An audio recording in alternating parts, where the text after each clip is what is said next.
আসসালামু আলাইকুম। আমাদের কিছু পণ্ডিত আছে, প্রত্যেকটা মহল্লাতেই আছে।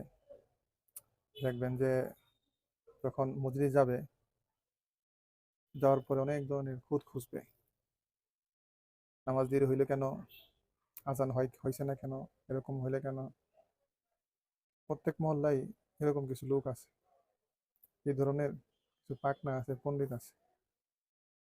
এবং প্রত্যেকটা মহল্লায় এরকম কিছু লোক আছে যারা দেখবেন নামাজ শেষ হওয়ার পরে বা জুম্মার দিন বিশেষ করে এরকম হয় যে আয়েশেরা বসবো, বসার পর বারবার ঘুরে দিকে তাকাইবো, বারবার ঘুরে দিকে তাকাইবো। আর মানে এমন একটা ভাব নিব এখন বহার থেকে হুজুরে ওয়ার্নিং দিতেছে। আর এমন একটা চেহারার ভাবটা এরকম নিব যে আপনি বেশি সময় ওয়াচ করে ফেলতেছেন। এমনি সারা সপ্তাহে তো মসজিদে আসেই না, যাও শুক্রবারে আসছে, বয়ানও শুনে নাই, খুতবাও শুনে নাই। আর যেটুকু সময় বসছিল এর মধ্যে ওর এই অবস্থা। এই হলো আমাদের অবস্থা। প্রত্যেক মহল্লায় এরকম কিছু লোক পাইবেন। যদি আপনার মহল্লায় এরকম লোক থাকে, তাদেরকে মেনশন করতে পারেন।